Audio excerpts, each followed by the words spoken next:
Innal hamdalillah nahmaduhu wa nasta'inuhu wa nastaghfiruh wa na'udzu billahi min shururi anfusina wa sayyiati a'malina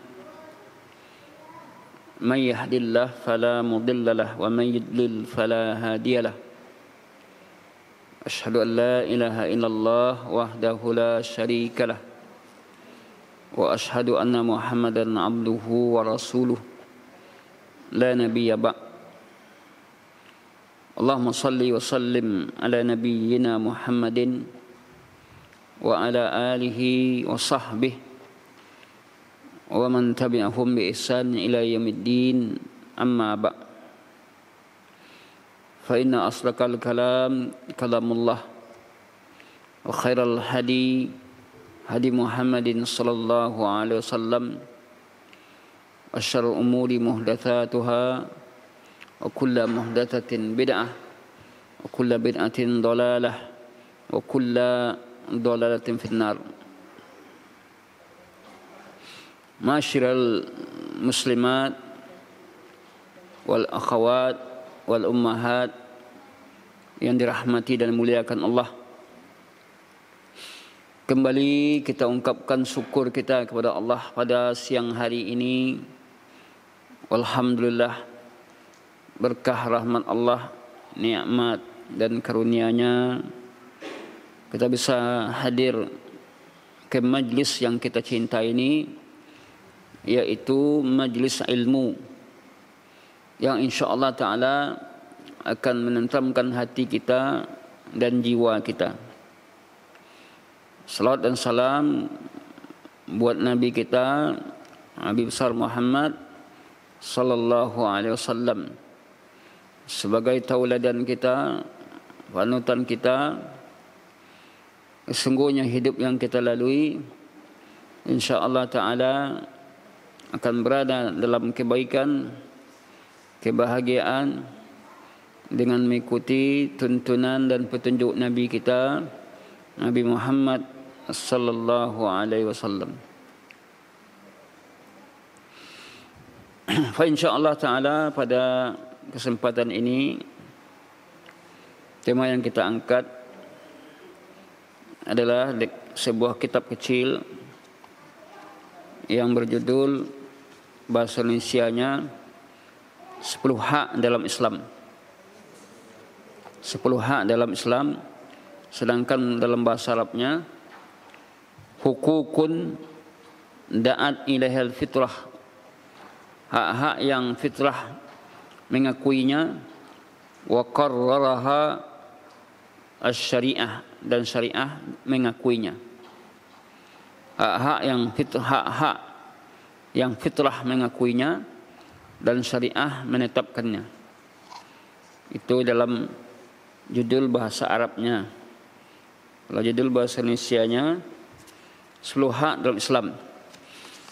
Barangkali ini dulu pernah kita bahas sebahagiannya, ya, karena kita sering ada uzur untuk hadir, ya, sehingga tidak lanjut, ya.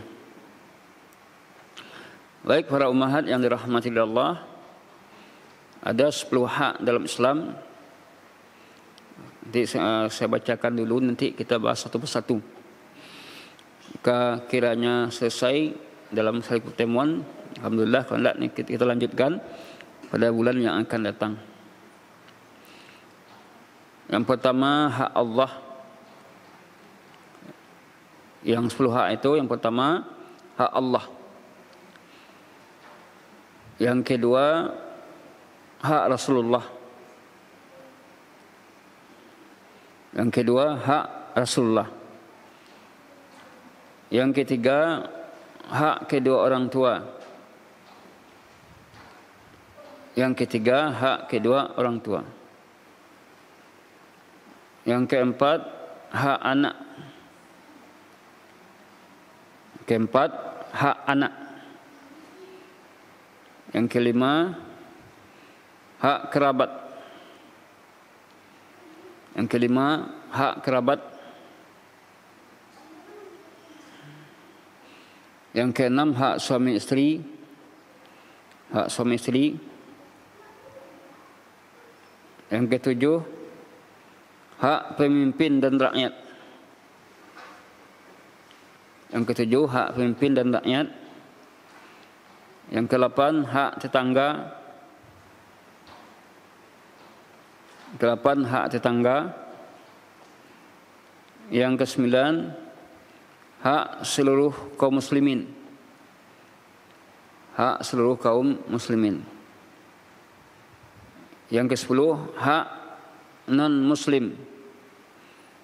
Yang ke-10, hak non-muslim. Itu dia 10 tadi.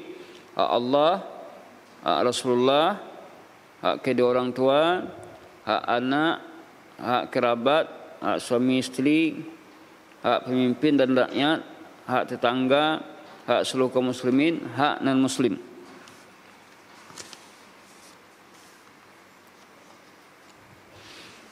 Baik, kita akan kaji satu persatu dari hak-hak tadi. Islam adalah agama yang sempurna, mengatur hak-hak makhluk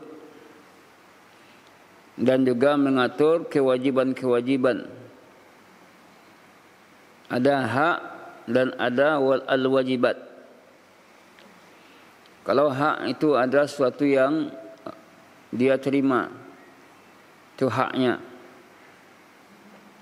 Kalau kewajiban adalah sesuatu yang dia tunaikan, dia bayarkan.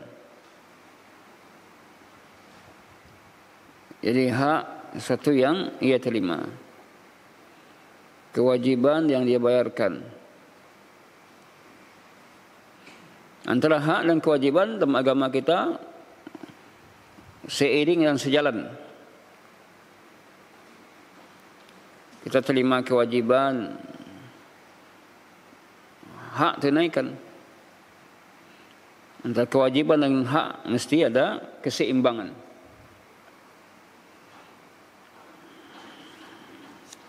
Yang pertama adalah hak Allah. Hak Allah ini merupakan induk dari segala hak. Segala penunaian yang berhubung dengan Allah, itu haknya. Hak Allah kewajiban bagi kita. Bagi Allah, dia menerima kewajiban kita. Kita yang menunaikan hak kita, hak Allah. Kalau kita katakan hak kita, berarti yang kita terima.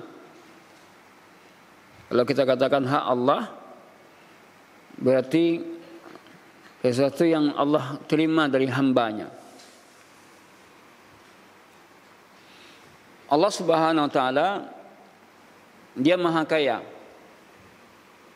Dia tidak butuh bantuan makhluknya, tidak butuh harta. Allah tak butuh kekayaan, tak butuh makan dan tak butuh minum. Beda dengan kita. Kita butuh bantuan. Kalau tidak ada bantuan, ya repot. Kita butuh kerjasama dengan orang. Butuh ta'awun, tolong menolong.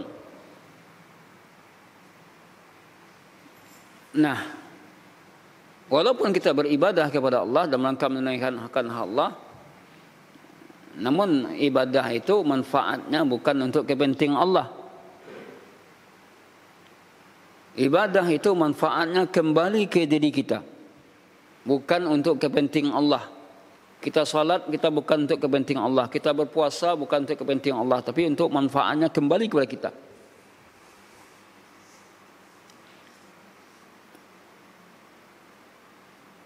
Kenapa demikian? Karena Allah itu maha kaya. Allah tidak butuh rezeki, Allah tidak butuh makan, Allah tidak butuh minuman, Allah maha kaya.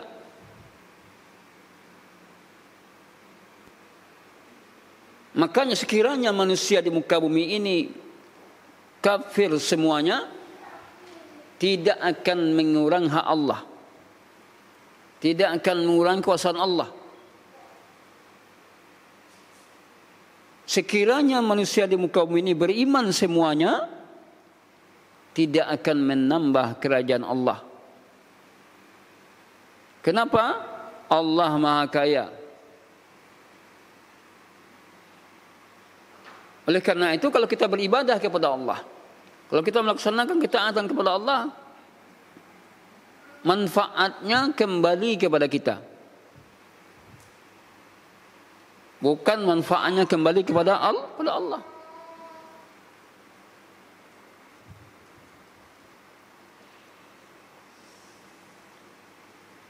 Allah Subhanahu wa taala zat yang Maha Pengasih dan Penyayang. Dia yang telah memelihara hambanya. Coba kita lihat bagaimana kita ketika kita dalam kandungan ibu kita, yang berada dalam 3 kegelapan. Tidak mungkin bagi seorang untuk mengirimkan makanan kepadamu, sedangkan segala hal yang bisa mempertahankan hidupmu Allah mengucurkan untukmu berupa air susu, menunjukimu 2 jalan, dan memberikan kepada kedua orang tua Allah, dan berikan kepadamu berupa nikmat akal, pemahaman, dan berikan kepada manusia segala sarana prasarana untuk menerima dan mengambil manfaat darinya. Dalam surat An-Nahl ayat 78 Allah berfirman, A'udzu billahi minasy syaithanir rajim. Wallahu akhrajakum min butuni ummahatikum la ta'lamuna syai'an wa ja'ala lakumus sam'a wal absara wal af'idah la'allakum tashkurun. Ini Allah mengatakan, wallahu akhrajakum min butuni ummahatikum. Allah yang mengeluarkan kalian dari perut ibu kalian. Bagaimana ketika manusia keluar dari perut ibunya? La ta'lamuna syai'a. Kamu tidak mengetahui satu pun. Yang bisa hanya menangis. Wa ja'ala lakumus sam'a. Allah menjadikan untuk kalian pendengaran. Ya Allah ciptakan pendengaran. Wal absara, penglihatan. Wal af'idah, hati.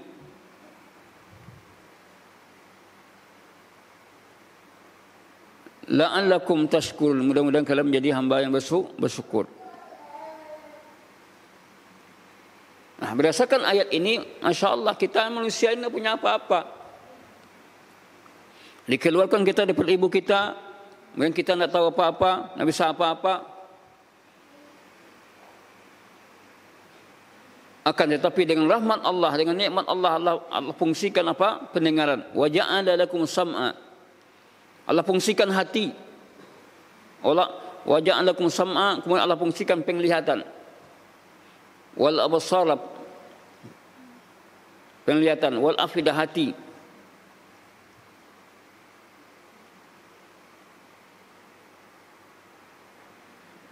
Begitu nikmat Allah yang begitu besar nikmat Allah yang kita terima, maka wajar bagi kita untuk menunaikan hak Allah, menyembahnya, beribadah hanya kepadanya.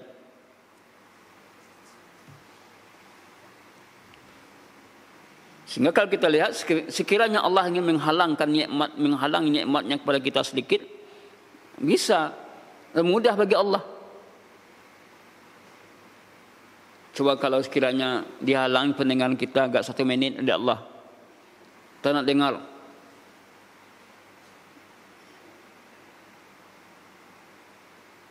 Mudah bagi Allah itu. Tapi tidak demikian Allah. Allah Rahman, Allah Rahim.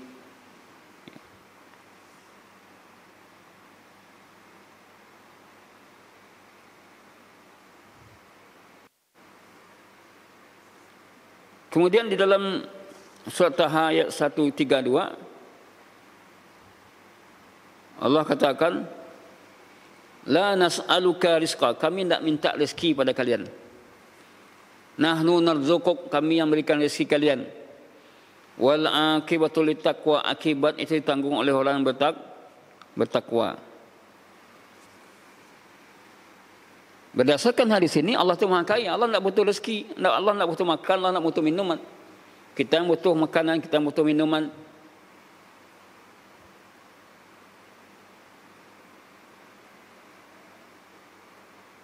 Wal akibatu littaqwa, akibat itu kembali kepada orang yang bertakwa.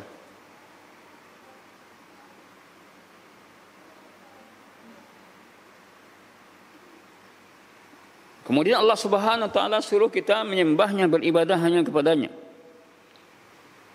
Wa ma khalaqtul jinna wal insa illa liya'budun. Tidak aku ciptakan jin manusia melainkan agar mereka menyembahku, beribadah kepada Allah. Tidak aku ciptakan jin dan manusia melainkan agar mereka menyembahku, beribadah kepada Allah. Ayat ini menjelaskan kepada kita tujuan hidupnya manusia adalah untuk menyembah Allah, untuk beribadah kepada Allah. Allah tidak butuh dari hambanya rezeki, Allah tidak butuh makanan. Kenapa? Innallaha huwar razzaq, Allah itu Maha Kaya, Maha Pemberi rezeki, Dzu Quwwatil Matin, Maha kuat.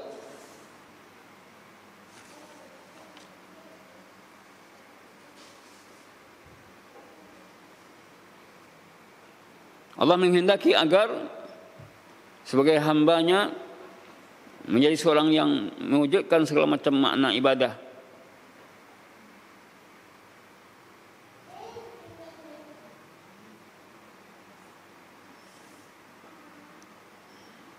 Semua nikmat itu datang dari Allah.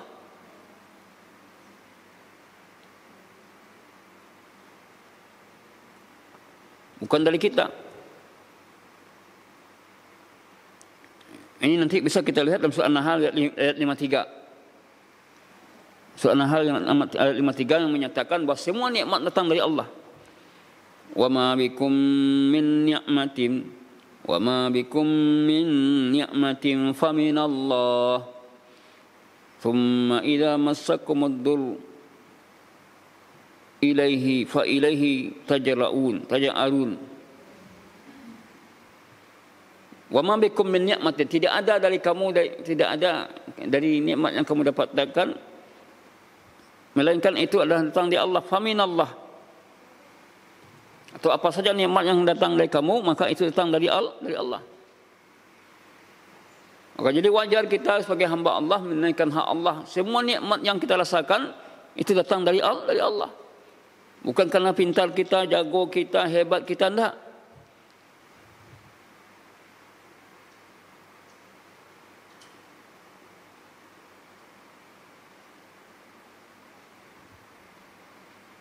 Kemudian dalam ayat yang lain, wajahidu fillahi haqqa jihadi, berjuanglah kamu dalam agama Allah ini sebenar-benar berjihad, bukan main-main, bukan bercanda.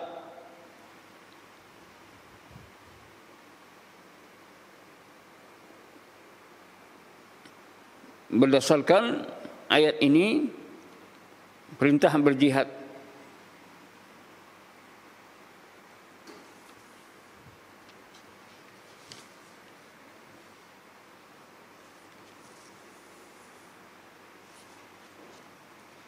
Kemudian sungguhnya hak ini merupakan akidah yang lurus, hak Allah itu akidah yang lurus, ya.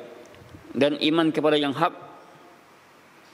merupakan amal saleh yang akan membuahkan hasil, ya. Hak Allah merupakan akidah yang lurus yang akan membuahkan hasil. Tiangnya adalah rasa cinta dan mengagungkan Allah.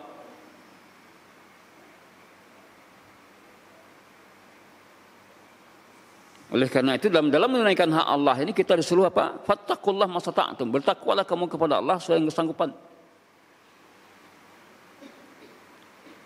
Sehingga kita dalam praktek ibadah Tak mampu kita salat berdiri, duduk. Ini yang dinyatakan oleh Nabi dalam hadisnya, salli qa'iman, salatlah kamu berdiri. Fa illam tastati' fa qa'idan, kalau nak sanggup maka duduklah. Wa illam tastati', kalau nak sanggup lakukanlah semampunya. Dalam menaikkan hak Allah ada toleransi jika kita berhalangan. Berhalangan kita untuk salatnya berdiri, maka kita salatnya ya duduk atau berbaring.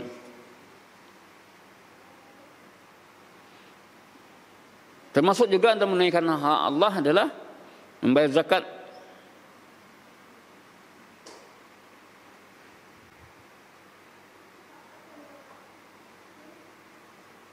Zakat sedikit bagian dari hartamu yang engkau serahkan untuk kebutuhan umat, ya. Zakat diberikan kepada fakir miskin, anak yatim, ibn sabil.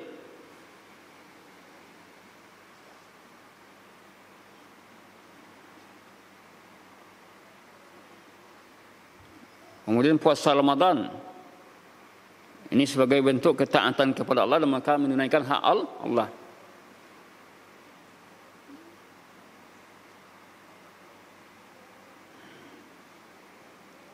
Puasa diberikan keringanan oleh Allah karena mungkin kita sakit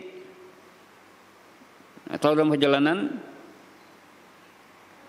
Ini dinyatakan oleh Allah, "Wa man kana minkum maridan aw ala safarin fa iddatun min ayyamin ukhra." Siapa yang sakit di antara kalian atau dalam perjalanan, maka hendaklah dia mengganti dari lain.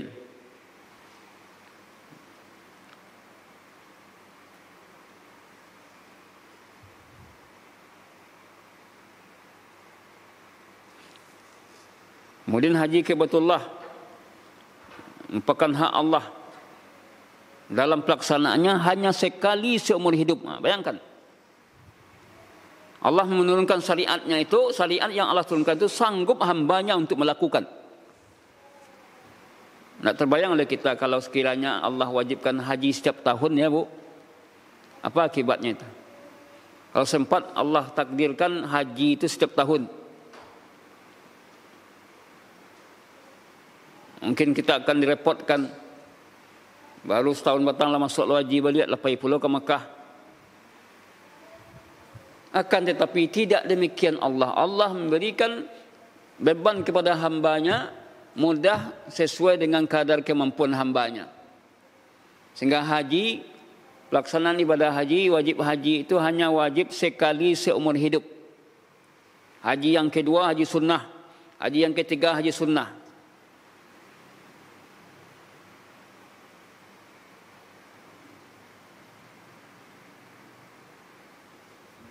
Nah, terbayang oleh kita sekiranya haji itu setiap tahun. Rupanya tidak. Haji hanya kewajiban kita sekali seumur hidup. Nah, tampaklah di sini bahwa dalam menunaikan hak Allah itu sebenarnya mudah. Mentauhidkannya, tidak menyekutukannya, mengagungkannya, menyebut asma-Nya, ya.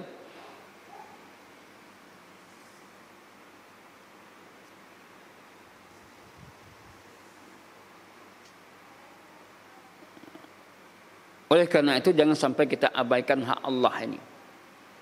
Jangan sampai kita lengahkan. Tunaikan hak Allah semaksimal mungkin. Karena nikmat yang kita rasakan itu, ya, belum apa-apa dengan apa yang kita berikan. Dengan apa yang Allah berikan, ya. Pahala kita, amal kita belum mampu mengundang ibadah surga tadi.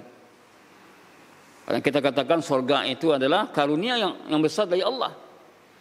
Kita masuk surga bukan karena amal kita. Amal hanya wasilah. Tapi surga itu merupakan pemberian dari Allah. Karunia dari Allah yang besar.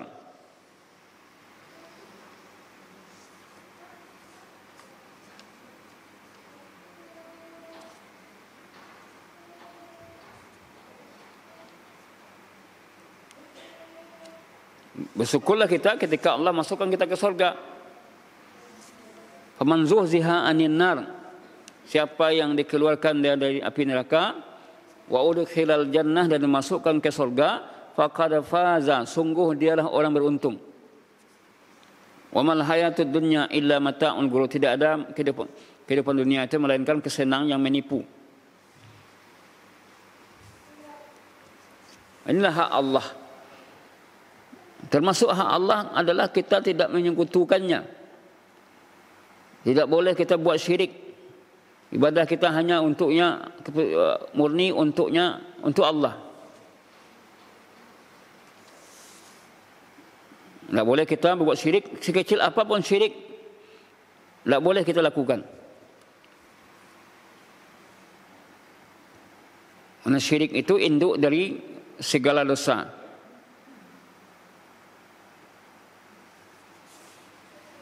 Nah, apabila kita telah menunaikan hak Allah, yang wajibnya, yang sunnahnya, dan berusaha untuk menjauhi larang-larangannya, maka kita telah menunaikan hak pertama, itu hak Allah.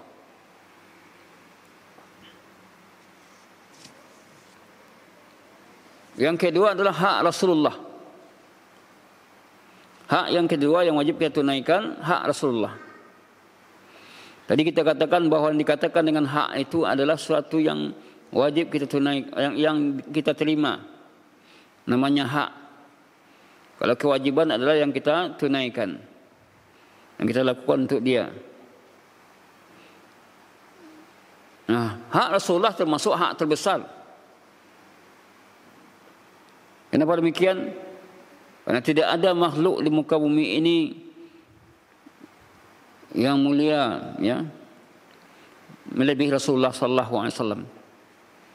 Rasulullah sallallahu alaihi wasallam manusia pilihan. Dari kecil beliau sudah ditempa dengan, ya, didikan-didikan sebagai anak yatim. Kemudian sebagai seorang pemuda yang cinta kepada Allah. Maka kewajiban untuk menaikkan hak Rasulullah, ya, ini merupakan satu hal yang dia terima, yang Rasulullah menerimanya. Bagi kita adalah kewajiban.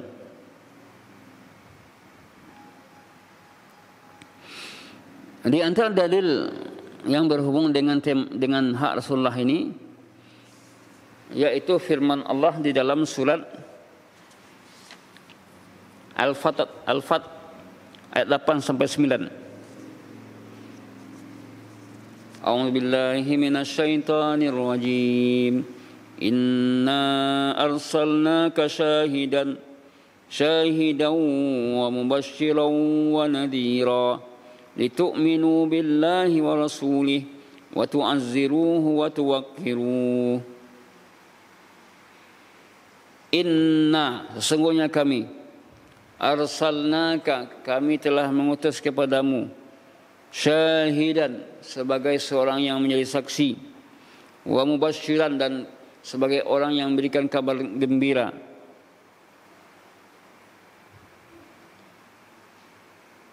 wa nadhiran, dan jangan sebagai nazir.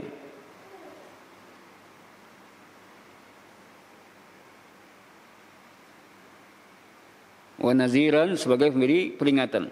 Untuk apa? Litu'minu billahi, agar kamu beriman kepada Allah, wa rasulih, dan rasulnya, wa tu'azziruhu, dan kamu memuliakannya, wa tuwaqqiruhu, dan menghormatinya. Maka Nabi Muhammad SAW manusia yang paling utama, yang mana tidaklah kita dikatakan beriman, ya, kecuali ketika kita beriman kepada Rasulullah SAW. Yu'minu ahadukum, dikatakan dalam hadis, la yu'minu ahadukum, tidak beriman salah seorang kalian, hatta akuna ahaba ilaih, sampai aku lebih ia cintai, min waladihi, dari anaknya, wa walidihi, ya, dari min walidihi, dari orang tuanya, wa waladihi, dan anaknya, wan nasi ajmain, dan manusia semuanya. Ini Nabi menyatakan dalam hadisnya, tidak beriman salah seorang kalian sampai aku ini lebih dia cintai dari bapaknya dan anaknya dan semua manusia. Ini menunjukkan ketinggian martabat kedudukan Nabi Muhammad sallallahu alaihi wasallam. Tidak beriman sesekalian sampai dia menyelesaikan urusan yang dulunya.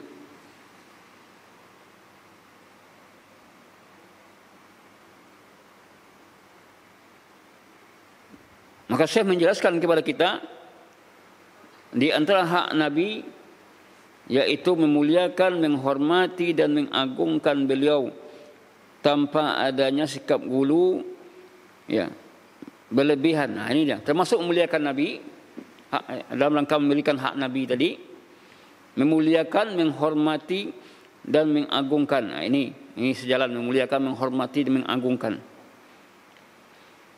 Namun dalam mengagungkan Nabi tidak boleh kita gulu atau berlebihan.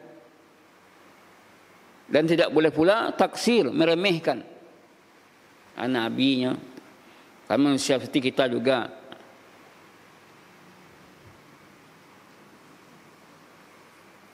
Jadi hak Nabi yang wajib kita tunaikan menghormatinya. Ya. Mengagungkan beliau, tidak boleh berlebihan dalam menghormati, mengagungkan.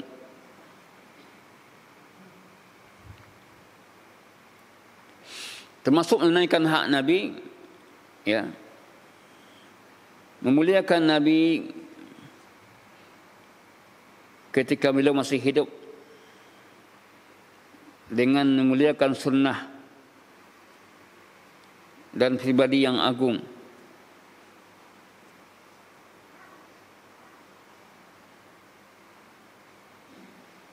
Jadi di antara hak Nabi memuliakan, menghormati, mengagungkan beliau tanpa berlebihan. Kalau mengagungkan berlebihan itu nanti bisa sampai derajat Tuhan.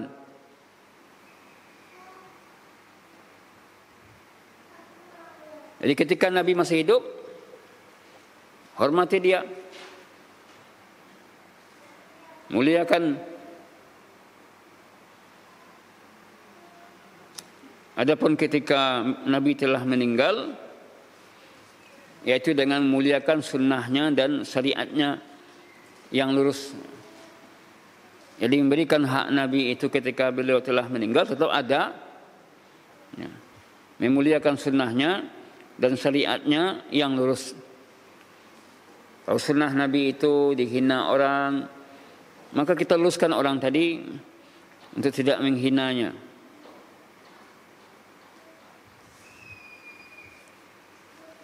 Urwah bin Mas'ud pernah berkata kepada kaum Quraisy ketika mereka mengutusnya untuk bermusyawarah dengan Nabi pada perdamaian Hudaybiyah.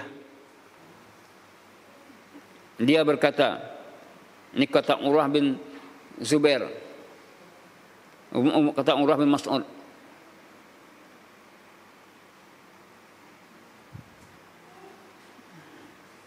aku sudah mendatangi para penguasa. Ini Taurah maksud, aku sudah mendatangi para penguasa, yaitu penguasa Kisra, penguasa Persia di Romawi, serta Najasyi di Habasyah. Aku tidak pernah melihat seorang pun yang diagungkan oleh para sahabatnya sebagaimana para sahabatnya mengagungkan Nabi Muhammad. Ini kata Urwah bin Mas'ud. Aku sudah mendatangi para penguasa Romawi, ya, yaitu Kisra di Persia dan Kaisar di Romawi. Apa kata Urwah bin Mas'ud? Aku tidak pernah melihat seorang pun yang diagungkan dan dimuliakan sebagaimana mereka, ya, memuliakan sahabat Nabi Muhammad. Sebagaimana para sahabat memuliakan Nabi. Mereka bersegera untuk mengerjakannya. Jika Nabi berwuduk, sahabat-sahabat lain ikut segera berwuduk. Bahkan sahabat itu berebut untuk mengambil bekas air wuduk Nabi.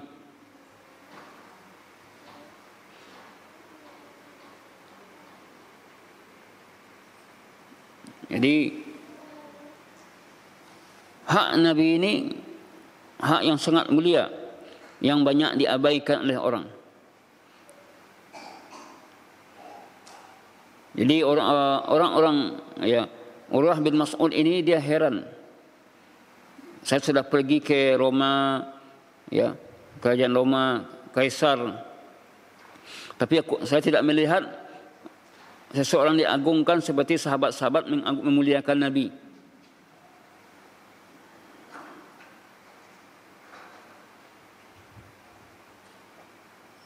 Dan di antara hak Nabi adalah mempercayai apa yang beliau beritakan, membenarkan apa yang beliau beritakan. Ini merupakan hak Nabi juga. Apa yang dikhabarkan Nabi dalam hadisnya kita benarkan. Akan datang suatu zaman, ya, di mana orang tidak lagi peduli halal dan haram. Orang mencari harta semaunya saja. Ini kabar, ini berita. Berita ini sudah Nabi kabarkan lebih 14 abad yang lalu. Lalu sampai sekarang masih sama reaksinya, sama bunyinya.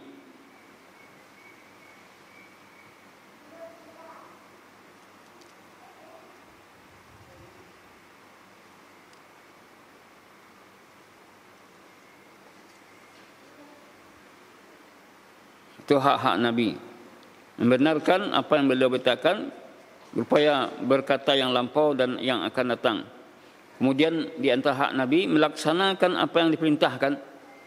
Apa yang diperintahkan Nabi kita laksanakan, menjauhi apa yang dilarang.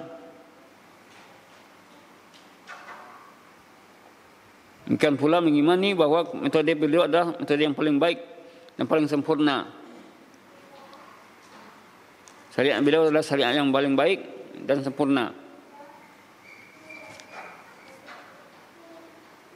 Bahkan ketika terjadi perselisihan kita kembalikan persoalan itu kepada Nabi.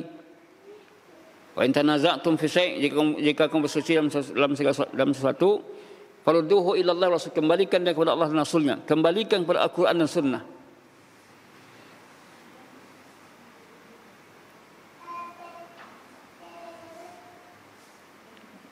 Dalam ayat yang lain Allah berfirman, "Fala wa rabbik, demi Rabbmu, la yu'minun, tidaklah mereka beriman, hatta yuhaqqimuka, sehingga mereka berhukum kepadamu, fima syajara bainahum, pada apa yang mereka perselisihkan."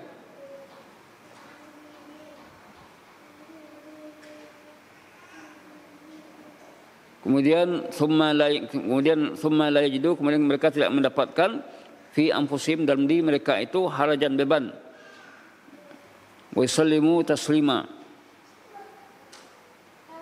dan mereka berserah diri. Jadi menjadikan Nabi sebagai tempat kita untuk berhukum merupakan akhlak dan adab kepada beliau. Kemudian dijelaskan dalam Al-Quran tentang Nabi, ya. Qul in kuntum tuhibbunallaha, katakanlah jika kamu mencintai Allah. Katakan hai Muhammad, kata Allah ini kepada nabinya, jika kamu mencintai Allah, ya, fattabi'uni, ikutilah aku. Aku ini adalah Rasulullah. Jika kamu mencintai Allah, ikuti aku.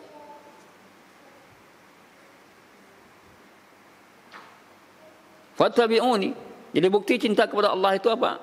Mengikuti sunnah Nabi, mengikuti Nabi. Maka apabila orang mendakwakan orang dia, saya cinta kepada Nabi, tapi tidak pernah mengikuti Nabi dalam sunnahnya, maka dia tidak dianggap cinta. Bagaimana mungkin orang mengatakan cinta kepadanya sementara suruhan yang diminta kepadanya tidak dilakukannya?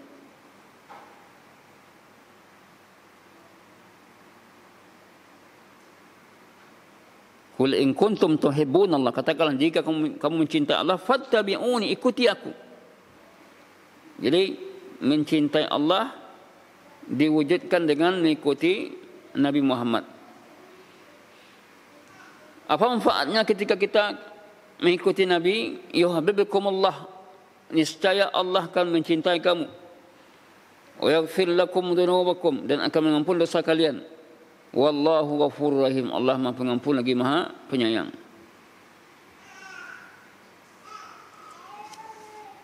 Di antara hak Nabi yang harus kita tunaikan adalah membela syariat. Hak Nabi yang wajib kita tunaikan, membela syariatnya. Kalau ada orang mencemoohkan syariat Nabi, syariat Allah, ya kita bela.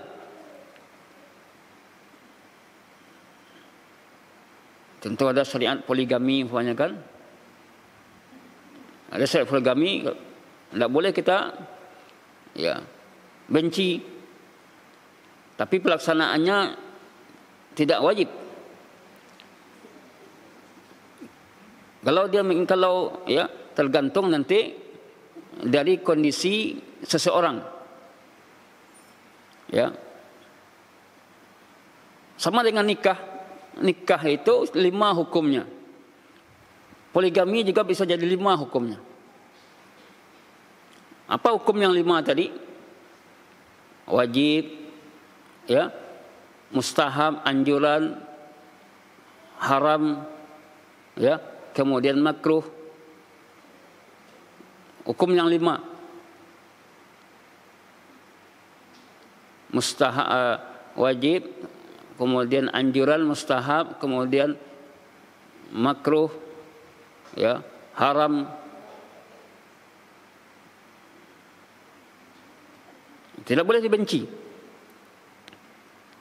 Meskipun tidak semua orang melaksanakannya, tapi dia syariat. Ya.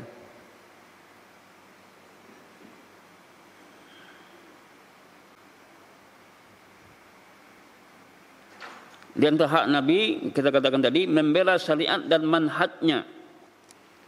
Membela syariat dan manhajnya sesuai dengan kemampuan.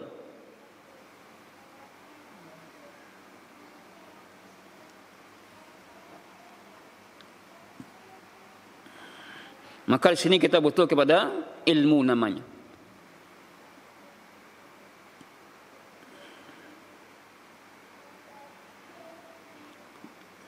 Ta'atuhu fima amar, mentaati pada tasdiquhu, membenarkan apa yang beliau khabarkan. Ta'atuhu fima amar, mentaati apa yang beliau perintahkan. Kemudian menjauhi apa yang dilarang. Itu hak Nabi yang perlu kita tunaikan.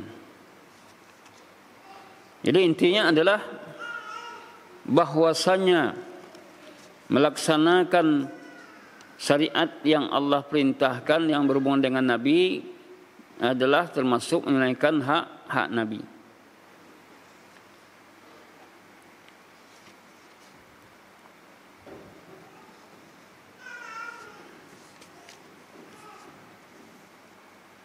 Jadi hak Allah, kemudian hak Rasulullah. Yang ketiga, hak kedua orang tua. Hak kedua orang tua. Sama-sama kita maklumi bahwasanya manusia yang paling berjasa di muka bumi ini adalah kedua orang tua kita setelah Nabi, adalah kedua orang tua kita. Saya yakin dan percaya bahwa semua kita mempunyai kedua orang tua. Hanya saja ada yang masih hidup, ada yang telah meninggal dunia. Masing-masing mereka itu, baik ketika mereka masih hidup ada haknya, atau ketika mereka telah meninggal tetap ada haknya.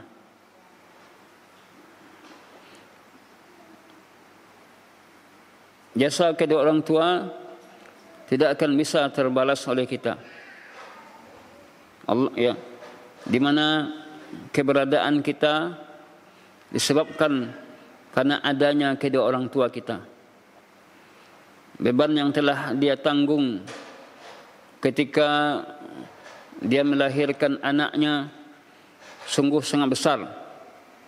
Hamalathu ummuhu wahnan ala wahnin. Seorang ibu yang hamil lemah di atas kelemahan. Jadi beban seorang ibu sungguh sangat berat dalam kehamilannya. Inilah beban yang tidak dimiliki oleh kaum laki-laki, khusus dimiliki oleh kaum wanita. Telah masa hamil, kemudian masuk masa memelihara dan menyusui. Ketika sudah lahir anak, selama 2 tahun.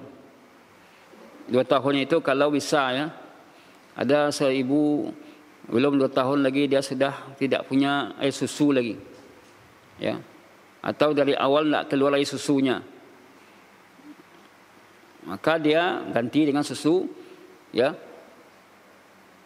susu instan. Kan tetapi hukum asalnya susu ASI lebih utama dibandingkan dengan susu lainnya, susu buatan manusia. Nah, ketika menyusui juga dalam keadaan lelah, capean, perjuangan yang sangat besar. Tengah-tengah malam anak minta susu, disusukan. Adapun seorang bapa, kebajikannya beda lagi. Kalau bapa dia mencari nafkah, bekerja untuk mencukupi kehidupan keluarga, dia berusaha untuk mendidik dan mengarahkan anak-anaknya. Ketika seorang anak tidak mengerti apa yang baik dan apa yang buruk, maka diarahkan oleh bapaknya. Maka Allah perintahkan untuk berbuat baik kepada kedua orang tua. Keduanya sama-sama besar jasanya. Kemudian dalam ayat yang lain Allah juga berfirman dalam surat Luqman ayat 14, wasainal insana biwalidayhi, kami telah mewasiatkan kepada kedua orang tuanya. Hamalathu ummuhu, dia hamil, ibunya yang hamil, wahnan ala wahnin, lemah di atas lemah. Wa fisaluhu, menyafihnya fi amain, selama 2 tahun. Ini diingatkan oleh Allah bagaimana jasa kedua orang tua tadi, terutama jasa ibu hamil, kemudian ketika itu menyusui. 2 hal ini cukup berat. Allah perintahkan apa? Aniskul li wali walidaika, hendaklah kalian bersyukur kepadaku dan bersyukur kepada kedua orang tuamu. Wa ilayyal masir, kepadakulah tempat kembali. Bersyukur kepadaku, kata Allah, dan bersyukur kepada kedua orang tua.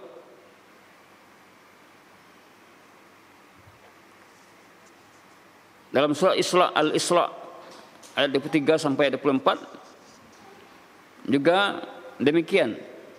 Wa qadara rabbuka alla ta'budu illa iyyah wa bil walidaini ihsana.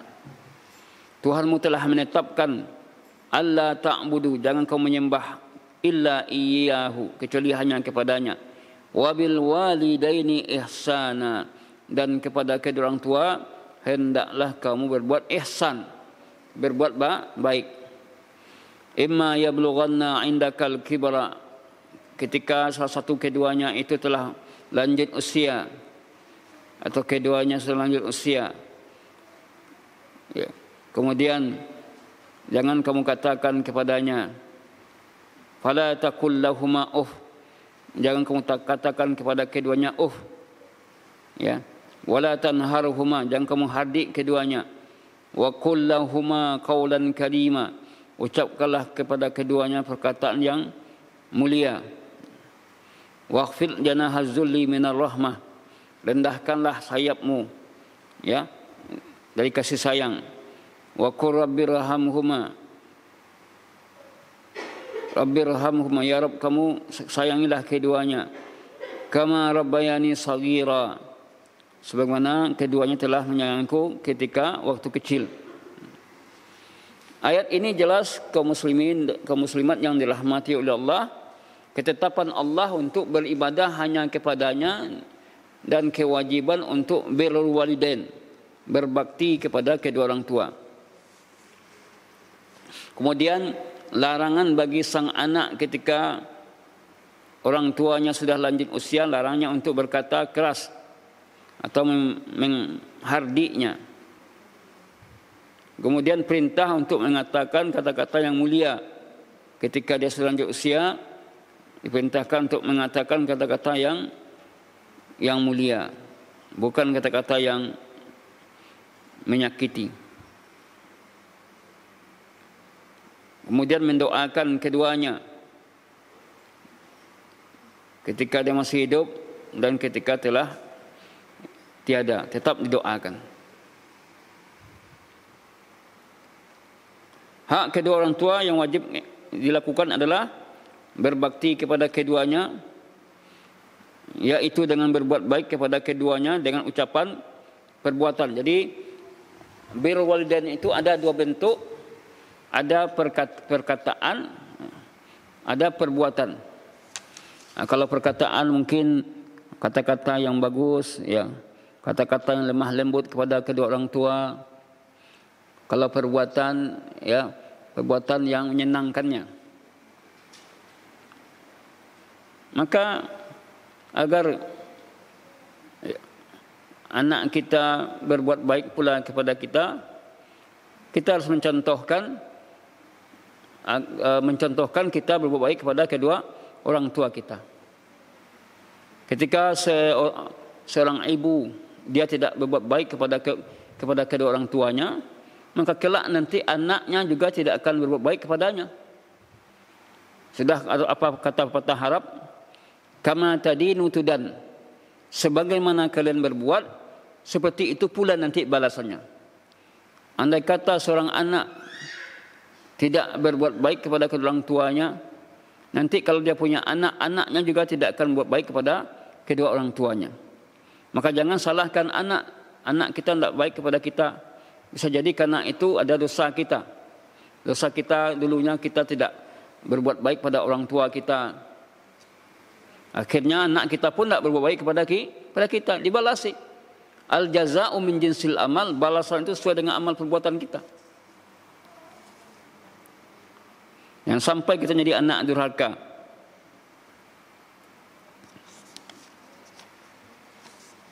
Selagi perintah orang tua tadi bukan kepada dosa dan maksiat, maka wajib untuk ditaati.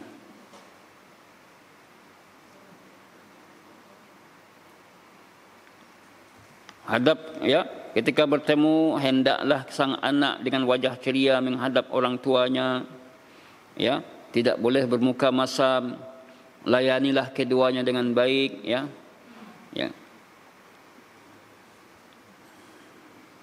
Janganlah hati seorang anak merasa sempit ketika orang tuanya ada dekatnya. Jangan sampai anak bertanya, bila Umi balik pulang? Dia datang ke rumah awak, ditanya bila pulang. Bila pulang? Ya tersinggung dia. Pokoknya perkataan-perkataan yang membuat dia tersinggung tidak boleh kita ucapkan kepada orang tua. Kenapa itu para ummahat? Semakin tua seorang itu perasaannya semakin halus, mudah perasaan. Artinya adalah kita yang menjaga perasaan orang tua kita. Maka birrul walidain ini merupakan kaji yang patut terus kita perbaiki. Kita update terus. Kenapa demikian? Ya. Anak kita punya orang tua, kita orang tuanya. Kita punya orang tua, ya, di atas kita ada, ya. Ketika kita mencontohkan bagaimana kita merawat orang tua, nanti anak juga akan mencontoh kita, ya. Kita akan dirawatnya nanti.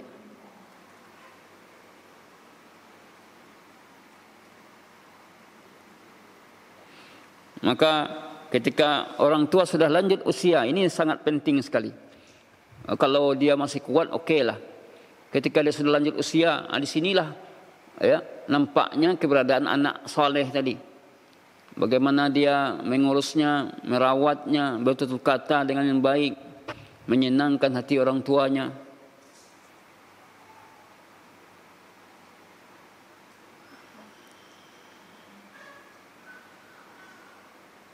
Pahala yang besar bagi seorang anak yang berbuat baik kepada kedua orang tuanya.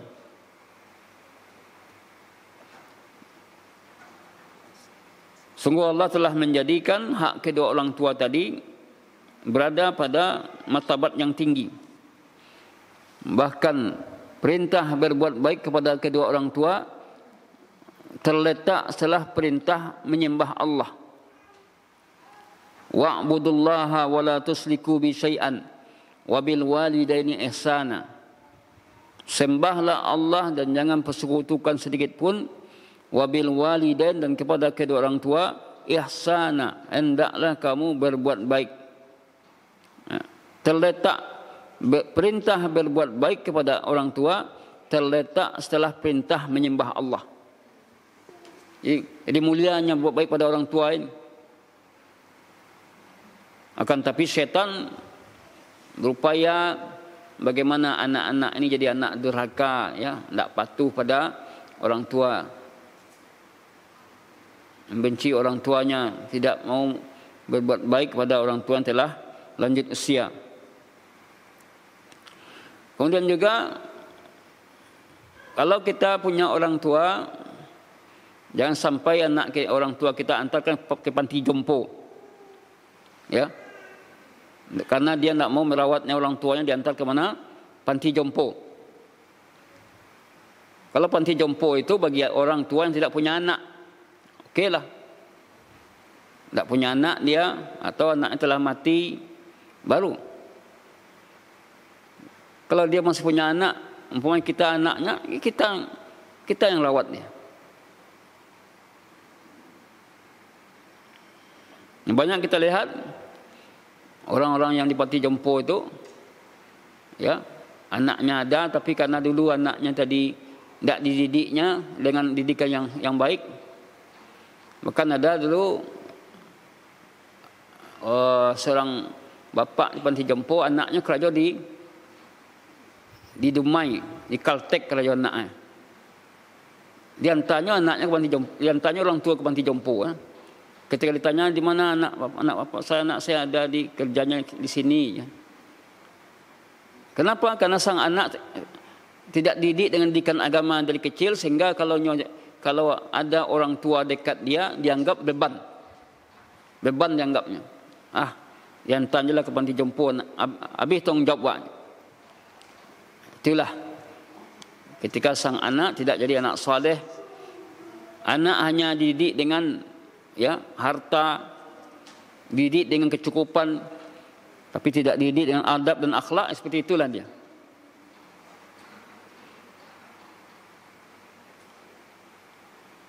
Kemudian Nabi mengutamakan berbakti kepada kedua orang tua daripada jihad fi sabilillah. Begitu mulianya berbakti kepada kedua orang tua ini, Nabi mengutamakan berbakti kepada kedua orang tua dibandingkan dengan jihad. Dalam hadis Ibnu Mas'ud, dia berkata, "Ya Rasulullah, ayyul amali ahabbu ilallah?" Amal apakah yang paling dicintai oleh Allah? Jadi ada sahabat yang bertanya, ayyul amal, amal apa yang lebih dicintai oleh Allah? Maka Nabi menjawab, as-salatu ada waktiha, salat pada waktunya. Kemudian sahabat tadi bertanya lagi, thumma ayyun, kemudian apa lagi? Qal birrul walidain. Dia mengatakan birrul walidain, berbuat baik pada orang tua. Kemudian dia bertanya lagi, thumma ayyun, kemudian apa lagi? Qal, Nabi menjawab, al jihad fi sabilillah, berjihad di jalan Allah. Berarti apa? Berbuat baik kepada kedua orang tua lebih utama daripada jihad fi sabilillah. Dari hadis tadi menunjukkan pentingnya hak kedua orang tua yang banyak dilupakan oleh kebanyakan orang. Banyak orang melupakan, ya, hak orang tua. Banyak di antara anak-anak yang durhaka kepada kedua orang tua. memutuskan silaturahim, tidak mau untuk datang ke tempat orang tuanya. Kadang-kadang dia menghina orang tuanya, merendahkan, yang akhirnya menyesallah sang anak ketika orang tuanya telah tiada dan tidak, ketika dulu dia tidak berbuat baik pada kedua orang tuanya. Wallahu a'lam bishawab. Ini yang bisa kita sampaikan kaji kita, para jemaah kaum ibu yang dirahmati oleh Allah. Sekiranya ada pertanyaan, kita buka soal jawab dari 3 hak yang telah kita bahas: hak Allah, hak Rasul, hak Nabinya, kemudian hak kedua orang tua. Wallahu a'lam bishawab. Mungkin saja kaji kita, semoga faedah dan manfaat, menambah ilmu kita semua. Subhanakallahumma wa bihamdika, asyhadu an la ilaha illa anta, astaghfiruka wa atubu ilaik. Assalamualaikum warahmatullahi wabarakatuh.